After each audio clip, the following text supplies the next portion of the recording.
passo, então, a palavra ao ministro Mauro Vieira para suas considerações iniciais, pelo prazo de 30 minutos para fazer a sua exposição. Pela ordem, senhor presidente. Pediria a Vossa Excelência a minha inscrição. Está inscrito. Obrigado. Senhor presidente da Comissão de Relações Exteriores, Aloysio Nunes Ferreira, senhores senadores, eu queria, em primeiro lugar, renovar a honra que tenho de estar aqui nesta comissão e nesta casa para manter um diálogo aberto e transparente sobre temas de interesse da política externa brasileira. Como eu disse anteriormente, considero que esse diálogo com o Congresso é um exercício, e sobretudo com esta comissão, um exercício crucial para enriquecer e tornar mais consistentes a formulação e execução da nossa política externa. Eu queria pedir permissão a Vossa Excelência para aproveitar esta oportunidade e manifestar também o meu grande pesar pelo falecimento do vice-presidente desta comissão, senador Luiz Henrique da Silveira, que foi um notável integrante desta comissão em diferentes mandatos e que atualmente se desempenhava como vice-presidente. Eu tive o privilégio de conhecer o senador Luiz Henrique e dele me tornar um amigo desde meados da década de 80, quando ele, deputado, assumiu o Ministério da Ciência e Tecnologia, pasta em que eu tinha também atuado nessa ocasião, no primeiro mandato, juntamente com o primeiro ministro da Ciência e Tecnologia, Renato Archer. Ele, já nessa época, era um experimentado político, havia sido não só deputado constituinte, mas também prefeito de sua cidade natal, Joinville, e trouxe ao Ministério toda a sua experiência. O senador Luiz Henrique era um nacionalista, no melhor sentido da palavra, um defensor do Brasil, um autêntico democrata. Sua dedicação à causa pública o alçou posteriormente a cargos importantes como governador de seu estado e senador, funções que desempenhou com grande dignidade e reconhecimento. Quero registrar que, pessoalmente, foi uma perda e creio que para esta casa e para todo o Brasil também uma perda inestimável. Como já tive a oportunidade de me dirigir a essa casa, no dia 24 de março, no início da atual legislatura, estive também em abril na Comissão de Relações Exteriores e Defesa Nacional da Câmara dos Deputados. Em ambas as ocasiões, mantivemos um frutífero diálogo sobre os temas relevantes para a ação externa do governo brasileiro. Não creio ser ocioso enfatizar que a transparência e o diálogo amplo com o Congresso Nacional, os demais órgãos do governo e a sociedade civil são princípios caros ao Itamaraty. Hoje, os temas de política externa são de interesse dos mais diversos setores da sociedade brasileira e, como reflexo disso, nunca houve tanta interlocução do Ministério das Relações Exteriores com outros atores do Estado e da sociedade brasileira. O interesse despertado pela política externa é uma decorrência da própria consolidação da nossa democracia. Como sabemos, nosso país tem a fortuna de ser conhecido pela diversidade e pela pluralidade de suas perspectivas. O Itamaraty conta com uma clara definição constitucional dos princípios que regem nossa ação externa. O artigo 4º, inciso 2º da Constituição, estabelece, entre eles, a prevalência dos direitos humanos, a não intervenção, a igualdade entre os Estados, a defesa da paz e o repúdio ao racismo e ao terrorismo. A interlocução com o Congresso Nacional nos oferece, portanto, importantes elementos para esse trabalho. Senhor presidente, senhoras e senhores senadores, desejo começar formulando considerações gerais sobre a política externa do Brasil em direitos humanos. Parece-me indispensável para a compreensão de nossas posições em casos específicos, entre eles os relativos ao Irã e à Síria, objeto do requerimento do senador Tasso Gereissati, que me traz essa casa hoje. A política externa em direitos humanos é uma ferramenta importante para a projeção dos valores do Brasil no mundo. A promoção e a proteção dos direitos humanos no plano interno e externo estão associadas. São nossos valores internos que fortalecem o nosso discurso externo. Da mesma forma, nossas posições externas e os compromissos assumidos internacionalmente reforçam o propósito de realizar os direitos humanos internamente. A imbricação entre essa dimensão externa e interna está consagrada na própria Constituição Federal, cujo artigo 5º, parágrafo 2º, estabelece que os direitos reconhecidos pelo Brasil em tratados de direitos humanos se somam aos direitos e garantias nela consagrados. Nosso texto constitucional foi a lei e possibilitou que os tratados e convenções sobre direitos humanos aprovados pelo Congresso Nacional ganhassem status de emenda constitucional. Para o Brasil, os direitos humanos são universais e devem ser respeitados em sua integralidade. Suas múltiplas dimensões são independentes e não podem ser interdependentes e não podem ser desvinculadas. A própria compreensão dos problemas e obstáculos referentes à plena realização dos direitos humanos depende dessa visão abrangente. O agravamento do problema migratório no mundo é um exemplo claro da indivisibilidade dos direitos humanos. A causa estrutural desse fenômeno é a pobreza e as grandes assimetrias entre os níveis de desenvolvimento entre as nações. Muitos países que empreendem a defesa retórica dos direitos humanos nos fóruns internacionais deixam de fazê-lo quando o drama da pobreza se aproxima de seus territórios. É justamente por considerar que todos os países do mundo enfrentam desafios em matéria de direitos humanos e que a promoção e a proteção de tais direitos deve visar a efetiva melhora da situação concreta de indivíduos e grupos que o Brasil defende a não seletividade e a não politização do tratamento do tema. Do contrário, seria... Eu pedia silêncio, por favor. Do contrário, seria afetada a credibilidade do próprio sistema internacional nesse assunto, que passaria a ser visto como um instrumento utilizado politicamente contra países específicos. O Brasil também defende a cooperação e o diálogo com outras nações, tanto no âmbito bilateral como nos âmbitos regional e multilateral, como meios eficazes da promoção da proteção dos direitos humanos. Assim, recusamos o impulso e a prática, infelizmente comuns, de simplesmente condenar países sem se reconhecerem os progressos e sem que se apoiem ações voltadas à efetiva melhoria da situação dos direitos humanos em cada país. A aprovação de resoluções sem contrapartidas concretas em termos de cooperação e apoio, em geral, pouco contribui para melhorar a situação real dos países afetados. Não é de hoje que tais considerações guiam nossa política externa, em particular no Conselho de Direitos Humanos da ONU, o CDH. Nesse âmbito, tivemos papel ativo na criação do Mecanismo de Revisão Periódica Universal, que consiste em instrumento de natureza verdadeiramente universal, por meio de qual todos os Estados-membros são objetos de análise pelo Conselho. O estabelecimento desse mecanismo buscou e busca reverter a prática seletiva e politizada existente antes da criação deste Conselho de Direitos Humanos, no ano de 2005, de se avaliar a situação dos direitos humanos apenas em países específicos, num exercício muitas vezes destituído de critérios e não raro dotados de motivações políticas alheias à efetiva proteção e promoção de tais direitos. É nesse marco conceitual e político que se deve entender votos recentes do Brasil no Conselho de Direitos Humanos acerca das situações do Irã e da Síria. Com relação ao Irã, como os senhores sabem, o Brasil se absteve na votação do projeto de resolução do Conselho de Direitos Humanos, que renovou o mandato do relator especial sobre a situação de direitos humanos no Irã, em março passado. O projeto foi aprovado com 20 votos a favor, 11 contra e 16 abstenções.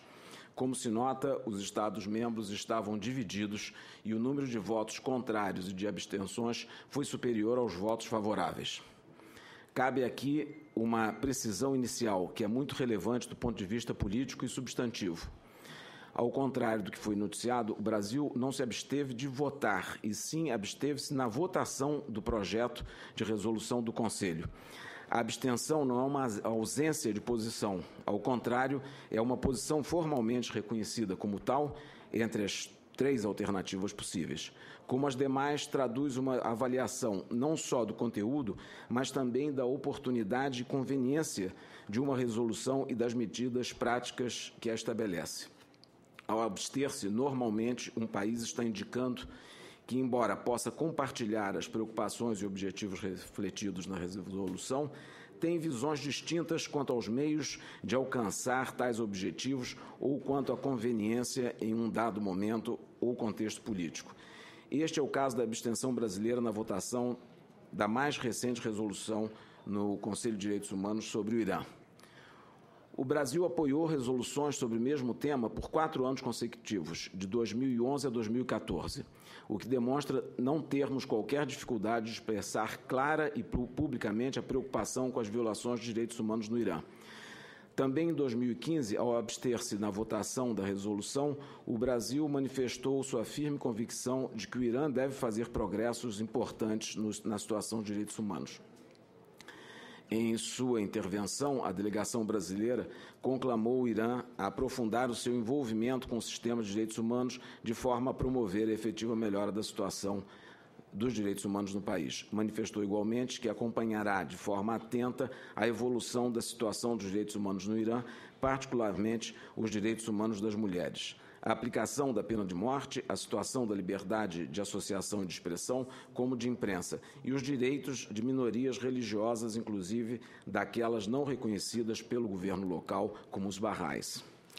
Já no âmbito do exame do Irã pelo Mecanismo de Revisão Periódica Universal, em outubro de 2014, o Brasil já fizera recomendações relativas à promoção dos direitos humanos das mulheres, defensores de direitos humanos, jornalistas e minorias religiosas. Recomendou ainda a aceitação de visitas de detentores de mandatos de procedimentos especiais, relatores especiais, peritos e grupos de trabalho do Conselho de Direitos Humanos.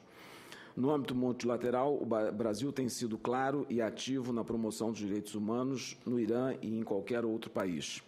A abstenção na votação da resolução de 2015 decorreu de várias posições e cito 4. Em primeiro lugar, avaliamos que, nesse momento, os esforços internacionais em favor da promoção e proteção dos direitos humanos no Irã serão potencialmente mais eficazes se reconhecermos a existência de desdobramentos positivos no diálogo do governo iraniano com o sistema de direitos humanos das Nações Unidas.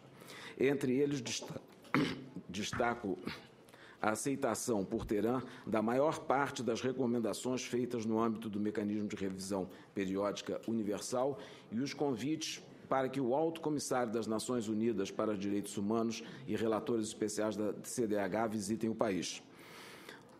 No ano passado, o Irã já foi capaz de demonstrar disposição ao diálogo e à cooperação com o Sistema Internacional de Direitos Humanos. Em 2012, o país estendeu o convite permanente para receber visita dos relatores especiais da ONU e, de 2003 a 2005, recebeu visitas dos relatores sobre liberdade de opinião e expressão, em 2003, detenção arbitrária, 2003 também, migrantes, 2004, violência contra a mulher, 2005 e moradia adequada, em 2005. Acordou ainda a realização de visitas dos relatores sobre desaparecimentos forçados ou involuntários, execuções extrajudiciais, sumárias ou arbitrárias e liberdade de religião ou crença. Com base nesse histórico de medidas concretas tomadas no passado pelo governo do Irã, o Brasil entende que a recente disposição demonstrada pelo país constitui oportunidade para que se estimule a retomada do diálogo e da cooperação com a comunidade internacional, em especial sua participação no sistema de direitos humanos das Nações Unidas. É uma resposta ao fato objetivo de que a adoção de sucessivas resoluções não levaram aos resultados por todos desejados, apesar de algum avanço registrado na situação.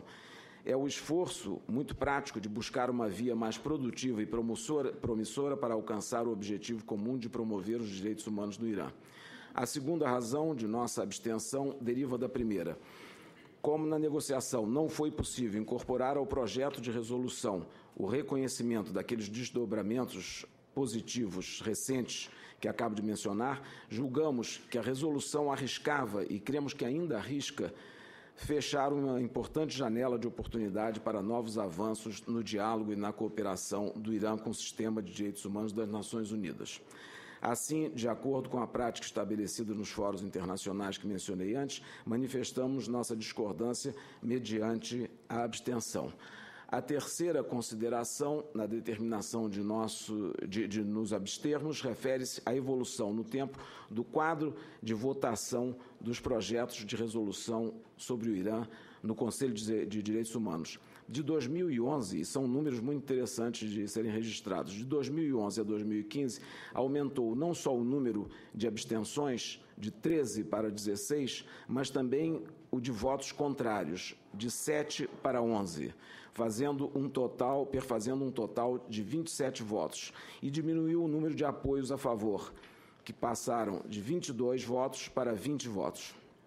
Portanto, uma maioria entre os países que se abstiveram ou votaram contra. Isso revela apoio decrescente à resolução e mostra que nossa mudança de voto para a abstenção está em linha com a tendência objetiva do Conselho como um todo.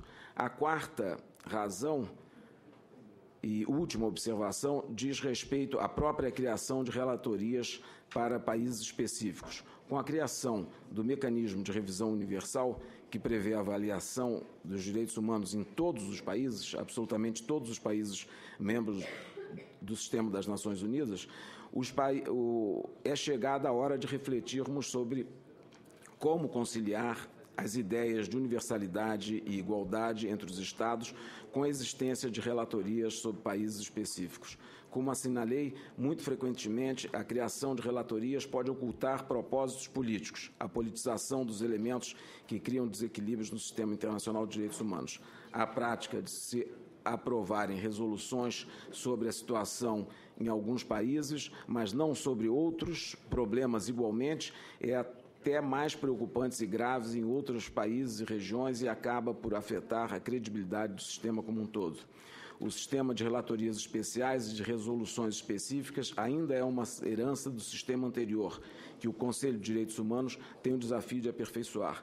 O Brasil ambiciona um sistema equilibrado em que o sistema internacional de direitos humanos sirva exclusivamente o seu propósito de promover mudanças tangíveis que possam beneficiar concretamente todos os indivíduos e grupos afetados e não a propósitos políticos que lhes sejam estranhos e mesmo nocivos. Nenhuma dessas considerações implica em absoluto indiferença e menos ainda aprovação a violações de direitos humanos no Irã ou em qualquer outro país, nem avaliação negativa do trabalho desenvolvido pelo relator especial Ahmed Shahid. Além disso, como declaramos oportunamente em Genebra, vamos seguir acompanhando a situação no Irã e vamos continuar ativos na CDH e na Assembleia Geral da ONU, que também discute projetos de resolução sobre a matéria. Com base na avaliação que temos feito da cooperação iraniana com a comunidade internacional ao longo de 2015, consideraremos, no momento adequado, como melhor contribuir para a melhora objetiva da situação de direitos humanos. Nossos votos refletirão sempre essa avaliação.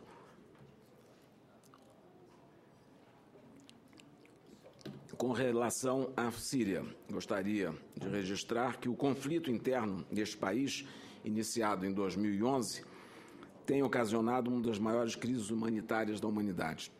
Os números são trágicos. Mais de 220 mil civis mortos, 4 milhões de refugiados, cerca de 8 milhões de deslocados internos. Desde o início do conflito, o Brasil mantém a posição que não há saída militar para a crise e a própria prolongação indefinida do conflito demonstra a correção dessa posição. Trata-se, ademais, de linha que coincide com a conclusão do relatório da Comissão de Inquérito da ONU sobre a situação na Síria, presidida por um brasileiro, eminente brasileiro, professor Paulo Sérgio Pinheiro, comissão que temos apoiado sistematicamente e ativamente desde seu estabelecimento.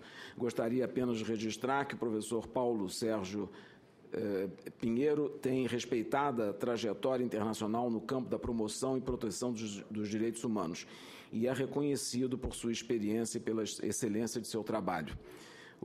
É professor da Universidade de São Paulo, já integrou a Comissão Interamericana de Direitos Humanos e ocupou diferentes funções no sistema das Nações Unidas. No Brasil, foi secretário nacional de Direitos Humanos e um dos coordenadores da Comissão Nacional da Verdade. Não se pode ter dúvida, portanto, de sua preocupação pessoal e da comissão de inquérito que presidiu com a situação dos direitos humanos na Síria. Tampouco de sua conclusão de que o conflito não poderá ser resolvido por meio de uso da força. O Brasil sempre favoreceu a mediação diplomática em favor de uma solução duradoura e inclusiva, liderada pelos próprios sírios. Entendemos que eventual transição política deve ser objeto de negociação, sob pena de não trazer a paz e a estabilidade à Síria que todos desejamos. O exemplo da Líbia evidencia a necessidade de grande cautela na Síria e exige especialmente das potências com influência na região e capacidade militar, grande dose de responsabilidade. Como é do conhecimento dos senhores, a Assembleia Geral das Nações Unidas e o Conselho de Direitos Humanos têm adotado sucessivas resoluções sobre a situação dos direitos humanos.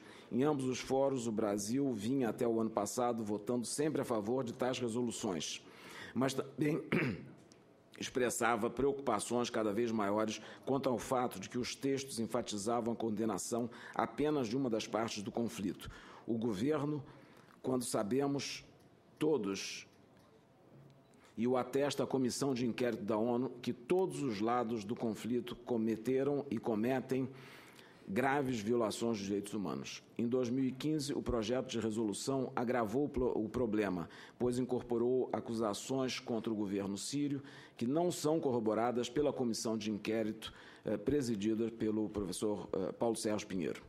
A preocupação do Brasil com tal desequilíbrio não decorre apenas de considerações de justiça. Nossa perspectiva é também política. A postura de condenar principalmente apenas um lado não contribui absolutamente para a busca de uma solução política sustentável e duradoura para a crise. Ao contrário, pode tornar ainda mais difícil o entendimento entre as partes, pois tenderá a fortalecer umas em detrimento de outras e, assim, desestimular as negociações e as concessões necessárias a qualquer acordo. Pode, inclusive, incentivar o recrudescimento das violações cometidas por esses grupos, que tenderão a interpretar a ausência de condenação da comunidade internacional a todas as forças envolvidas como garantia de impunidade a determinados grupos.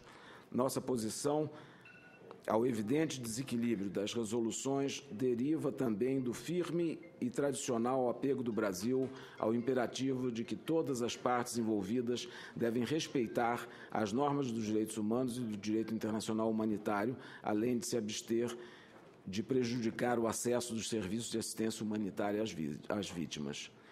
Não cabe à Comissão de Direitos Humanos ou qualquer outro órgão multilateral apoiar qualquer lado do conflito em detrimento de outros. Cabe, sim, à comunidade internacional e às Nações Unidas favorecer uma solução negociada, liderada pelo povo sírio, que respeite a soberania e a integridade territorial do país, além do direito de autodeterminação do povo sírio em sua diversidade étnica, política e religiosa.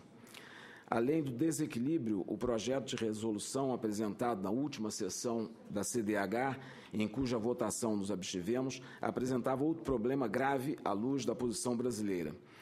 Diferentemente das resoluções anteriores, não conclamava as partes a buscar uma solução política para o conflito. Ao não insistir numa solução política, a resolução manda às partes sinal político profundamente equivocado e contribui para enfraquecer o trabalho da Comissão de Inquérito da ONU, que sustenta não haver solução militar para a crise. também relevante na decisão da abstenção na votação do projeto foi o fato de que o texto atribui explicitamente às autoridades sírias o uso de armas químicas. Como é do conhecimento de todos, o Brasil é parte de dois importantes instrumentos internacionais existentes: a Convenção para a Proibição de Armas Químicas e a Convenção sobre a Proibição de Armas Biológicas e Toxínicas. E tem credenciais impecáveis na matéria, não tendo, portanto, qualquer dificuldade de condenar o uso de armas químicas por quem quer que seja ou onde quer que seja. O que não foi aceitável em nossa avaliação, e isso vale para qualquer país, é endossar a acusação de tal gravidade sem que tenha sido objeto de prova adequada. Noto que a acusação contra o governo sírio não foi referendada pela Organização para a Proibição de Armas Químicas, a OPAC, inclusive porque prevalece o entendimento de que não lhe cabe atribuir responsabilidades. Cumpre assinalar que a OPAC foi criada especialmente para velar pela observância da Convenção sobre Proibição de Armas Químicas. É a OPAC, não o Conselho de Direitos Humanos, que tem atribuição legal e recursos técnicos para verificar se há produção, estocagem e utilização de armas dessa natureza. É necessário, ademais, muita cautela com alegações não comprovadas do emprego por governos de armas químicas. Como os senhores devem lembrar, o embaixador brasileiro José Maurício Bustani, primeiro diretor-geral da OPAC, foi injustamente destituído do cargo porque a organização não referendou tese defendida e não comprovada por alguns países da existência de armas químicas no Iraque em 2002. É vital, por conseguinte, que qualquer acusação esteja respaldada por provas consistentes e que as competências de cada organismo internacional sejam devidamente respeitadas.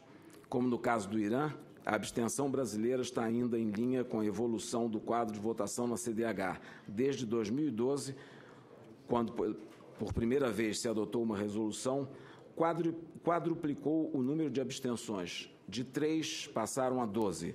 Dobrou o número de votos contrários, de 3 para 6.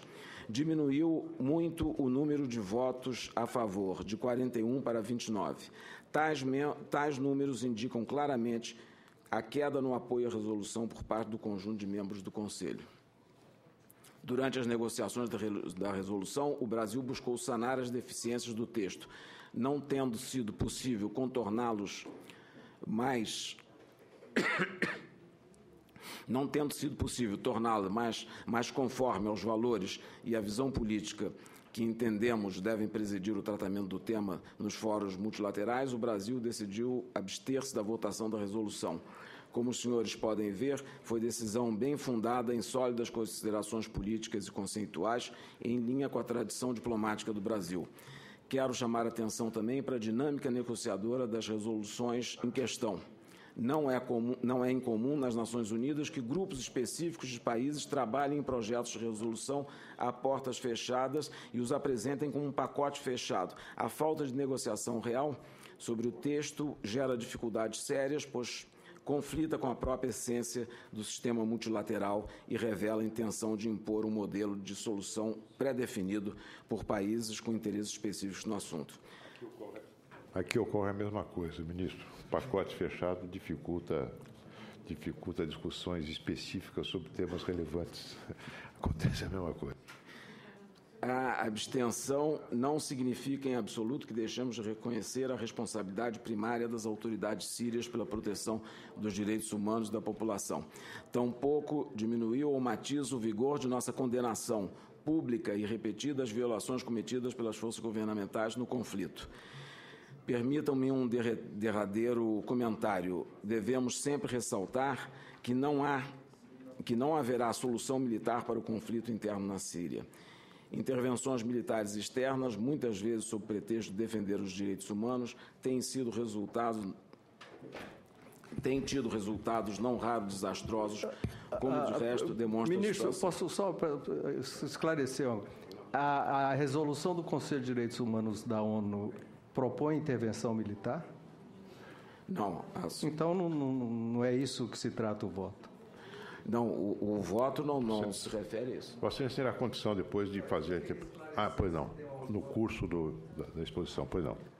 Posso continuar? Claro, por não, ministro. Bom, finalmente, com relação à Venezuela, julgo importante começar enfatizando que o caso da Venezuela deve ser tratado à luz da prioridade que atribuímos à integração regional, dentre outros fatores. Como os senhores bem sabem, o processo de integração tem aportado vários benefícios para o Brasil, tanto do ponto de vista comercial, como, por exemplo, no âmbito da integração física, energética e da coordenação e concertação política. No entanto, a despeito dessas virtudes mais tangíveis da integração, nosso objetivo máximo é outro, é consolidar a democracia e assegurar a plena observância dos direitos humanos em nossa região. Não por acaso, os dois principais mecanismos de integração de que somos partes, a Unasul e o Mercosul, contam com a chamada cláusula democrática, que tem como meta fundamental a estabilidade política e a observância dos direitos humanos em nosso continente, inclusive no que respeita ao combate às desigualdades sociais. A chamada cláusula democrática original do Mercosul é o Protocolo de Ushuaia, adotado em 1998. Nos termos do seu artigo 3º, será acionada em caso de ruptura da ordem democrática em um dos Estados partes. No final de 2011, reforçamos ainda mais a cláusula democrática. Quanto tempo o senhor precisa para concluir? Talvez mais de 10 minutos. 10 minutos? Pois não. No final de 2011, reforçamos ainda mais a cláusula democrática com a adoção do Protocolo de Montevidéu, também chamado de Ushuaia II. Segundo o seu artigo 1º, o presente protocolo será aplicado em caso de ruptura ou ameaça da ruptura da ordem democrática, de uma violação da ordem constitucional ou de qualquer situação que ponha em risco o legítimo exercício do poder e a vigência dos valores e princípios democráticos. O artigo 3º do Protocolo de Montevidéu prevê que os Estados-partes, em nível de presidentes e ministros do exterior, devem acionar bons ofícios de gestões diplomáticas para promover o restabelecimento da democracia no país afetado, por meio de comissões de apoio, cooperação e assistência técnica especializada. Como se nota, a contribuição da cláusula democrática do Mercosul está em dissuadir rupturas ou ameaças da ruptura da ordem democrática entre os países membros, como nos casos de tentativas de derrubada pela força ou por outros meios não constitucionais de governos democraticamente eleitos. Procedimentos análogos são previstos no quadro mais amplo da Unasul por meio do protocolo adicional ao Tratado Constitutivo que estabeleceu o compromisso coletivo com a democracia. Tanto o Protocolo de Montevidéu do Mercosul quanto o Protocolo adicional da Unasul estão em processo de apreciação no Congresso Nacional. É nesse contexto de uma compreensão plena de que o projeto de integração regional está voltado também para a paz e a estabilidade, a democracia, o diálogo e o respeito ao pluralismo, que gostaria de abordar o tema da situação na Venezuela. Como tive oportunidade de relatar em minha última visita a esta comissão, tenho tratado desse tema pessoalmente com grande atenção.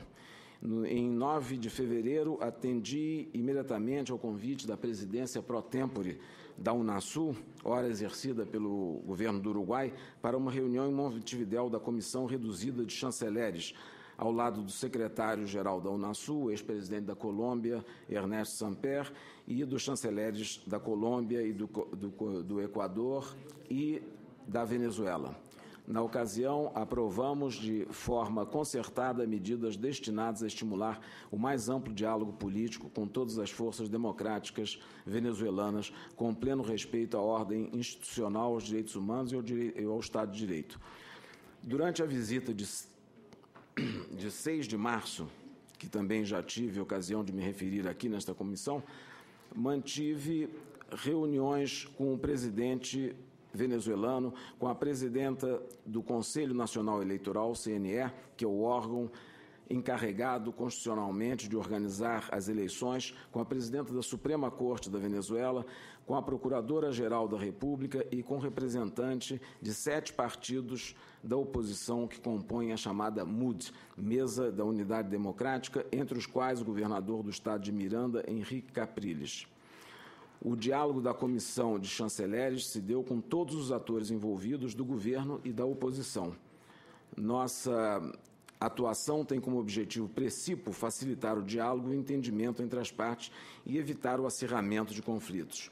Numa conjuntura política complexa como a venezuelana, temos de atuar sempre de forma a evitar que o trabalho de facilitação do diálogo não seja visto como interferência indevida ou considerado tendencioso. De todos aqueles com quem conversamos, os 3 chanceleres e o secretário-geral da Unasul, em Caracas, ouvimos apoio unânime pela realização das eleições parlamentares no segundo semestre deste ano. Das autoridades venezuelanas, recebemos extensas garantias de pronta convocação dessas eleições nos termos da legislação local. Desde então, foram realizadas, no dia 17 de maio, as eleições primárias da coalizão de oposição representada pela Mesa de Unidade Democrática, organizada pelo Conselho Nacional Eleitoral. O fato da oposição ter solicitado a organização das prévias pelo Conselho Nacional Eleitoral foi interpretado como um gesto positivo de confiança no sistema. As eleições internas do Partido Socialista Unido da Venezuela, PSUV, partido do governo, estão marcadas para o dia 28 de junho. O Brasil tem apoiado a mais efetiva participação da Unasul, por meio do seu Conselho Eleitoral, na observação e acompanhamento dos processos eleitorais na região. Na Venezuela, em particular, muito me alegra que o Tribunal Superior Eleitoral Brasileiro esteja também integrando as comissões eleitorais. Desejo registrar aqui o meu agradecimento ao TSE, cuja elevada competência e solidez dos princípios reforçam a capacidade do Brasil de contribuir de maneira construtiva e cooperativa com os nossos vizinhos para o fortalecimento da democracia. Diante do fato de que as autoridades eleitorais ainda não terem precisado uma data para as eleições, tenho mantido constantes contatos com autoridades venezuelanas, de que são exemplos reuniões com a própria chanceler da Venezuela, Delcy Rodrigues, à margem tanto da Cúpula das Américas no Panamá em abril passado, como da reunião de chanceleres da CELAC em Quito, em 5 de maio último. Nessas e em outras ocasiões, tenho gestionado pelo diálogo, pela conciliação, pela estabilidade democrática e pela maneira mais concreta para que o poder eleitoral possa fixar o quanto antes a data das eleições e que o pleito possa se dar em condições de pleno respeito às normas constitucionais venezuelanas. Em nenhum momento a Comissão de Chanceleres da Unasul atuou para beneficiar uma das partes ou desconsiderar as legítimas demandas de que as garantias democráticas e os direitos individuais e políticos sejam plenamente observados. Quando foi criada no ano passado, a comissão teve um trabalho muito intenso que permitiu, através do diálogo promovido, diminuir as tensões e praticamente eliminar os enfrentamentos e os distúrbios de rua. O contexto que se apresenta à Comissão de Chanceleres este ano, entretanto, é bastante distinto. Se, por um lado, os enfrentamentos de rua cessaram, por outro, a prisão do prefeito metropolitano de Caracas, Antônio Ledesma, elevou as pressões sobre o governo da Venezuela por parte dos setores da sociedade venezuelana e da comunidade internacional. A visita ao Brasil entre 5 e 7 de maio das senhoras Lilian Tintori e Mitzi Capriles de Ledesma, esposas de Leopoldo Lopes e Antônio Ledesma, inserem-se nesse contexto. A visita não se limitou ao Brasil. Elas estiveram em diversos outros países com propósitos similares. No Brasil, as senhoras Tintori e de Ledesma foram recebidas no Congresso Nacional, no Tribunal Superior Eleitoral e também oficialmente no Ministério das Relações Exteriores pelo diretor do Departamento da América do Sul, a quem há anos acompanha as relações com a Venezuela. A meu pedido, o diretor do Departamento da América do Sul apresentou extenso relato sobre a reunião realizada. A esse respeito, gostaria de destacar um ponto importante. A postura de não indiferença do Brasil se estende à questão de direitos humanos. Possa retomar o crescimento e o desenvolvimento. Na Venezuela. A nossa parte, nós estamos fazendo. O que está acontecendo aí? Que barulho é esse, por favor? Foi da sessão Senado, que saiu, plenário do Senado. É o som da sessão plenária do Senado. No ano passado. Se fosse uma sabotagem à nossa reunião, seria algo inadmissível. Não. Bem, Continua, senhor presidente. Por favor. No ano passado, durante uma de suas visitas à Venezuela, a Comissão de Chanceleres da Unasul manteve ampla reunião com entidades não governamentais de direitos humanos, bem como com o movimento estudantil. Durante a reunião, com essas diversas entidades, essas mesmas entidades puderam apresentar não apenas a Comissão de Chanceleres, mas também as autoridades venezuelanas que lá estavam presentes, diversos casos de denúncias de violações de direitos humanos. Após a reunião, a comissão levou o tema ao presidente da Venezuela, Nicolás Maduro, que determinou a criação da Comissão da Verdade para investigar esses casos. Em nossos frequentes contatos com interlocutores venezuelanos, defendemos sempre o respeito aos direitos humanos, como preconizamos de resto em toda a região. Em nenhum momento nos furtamos de explicar esta preocupação, que, como disse, é um princípio reitor da política externa brasileira. O estreito acompanhamento pelo Brasil da situação política na Venezuela tem se refletido nas notas oficiais emitidas pelo governo brasileiro. Em 20 de fevereiro, registramos nossa grande preocupação com a situação na Venezuela e instamos os atores envolvidos a trabalhar pela paz e pela democracia. Em 24 de fevereiro, nos referimos publicamente a 2 fatos novos: a prisão do prefeito de Caracas e iniciativas que visassem abreviar o mandato presidencial. Em 10 de março, relatamos os resultados da visita a Caracas da Comissão de Chanceleres da Unasul, com uma série de pontos importantes. A mensagem transmitida de que a Unasul de que não são admissíveis soluções que signifiquem ruptura institucional democrática, o nosso interesse na situação dos opositores detidos, as garantias das mais altas autoridades venezuelanas de que as eleições legislativas de 2015 serão convocadas em breve, no último trimestre desse ano, e serão observadas e acompanhadas pela Unasul. Em 14 de março, Itamaraty voltou a emitir nota para reiterar que a celebração das eleições é essencial para a ordem constitucional democrática e recordou o compromisso venezuelano de convocá-las em breve. Na mesma nota, diante das sanções adotadas pelos Estados Unidos contra Caracas, o governo brasileiro expressou sua posição compartilhada com os demais países sul-americanos de defesa dos princípios de não intervenção e incentivou o diálogo entre a Venezuela e os Estados Unidos.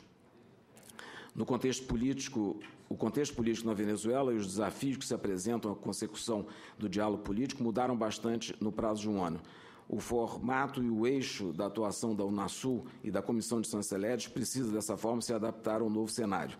Um exemplo dessa adaptação ocorreu na última reunião de chanceleres da Unasul em Quito, em 14 de março, em que foram aprovados por unanimidade, inclusive da Venezuela presente, 2 comunicados separados a respeito da situação na Venezuela.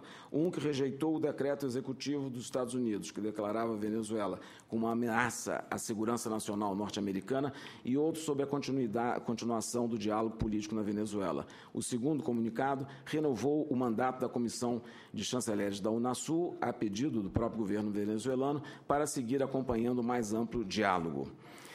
A atuação da Unasul e da Comissão de Chanceleres está voltada, nesse momento, portanto, para a realização das eleições parlamentares que devem renovar o Parlamento em sua integridade. A atual legislatura assumiu em 2011. Seu mandato expira no início de 2016. São 164 assentos, dos quais, hoje, 99 são ocupados pela base do governo, PSUV e comunistas, e 65 pela coalizão de oposição. Já estou terminando, senhor presidente. A legislatura atual assumiu em janeiro de 2011, seu mandato acaba em janeiro de 2016. Segundo declarações da presidenta da Comissão Nacional Eleitoral, as eleições devem se realizar no último trimestre deste ano. Uma vez marcada a data das eleições, a Unasul deverá estabelecer uma missão de observação e acompanhamento. Em síntese, defendemos o diálogo inclusivo e transparente em todos os atores políticos e a realização de eleições dentro da normalidade constitucional. Eu agradeço muito, senhor presidente, e me desculpo por ter me excedido no tempo, e queria só terminar dizendo que não interessa ao Brasil que a situação evolua de forma que a Unasul deixe de contribuir para a estabilidade, para o diálogo na Venezuela. poucos países hoje poderiam ocupar o lugar que os países da América do Sul, por meio da Unasul, desempenham de forma consensuada na Venezuela. Perder essa condição não é bom nem para o Brasil, nem para o governo venezuelano, nem para a sociedade venezuelana, nem para toda a América do Sul. Então, eu agradeço mais uma vez o convite e me desculpo por ter me excedido no tempo. Muito obrigado. Obrigado, ministro.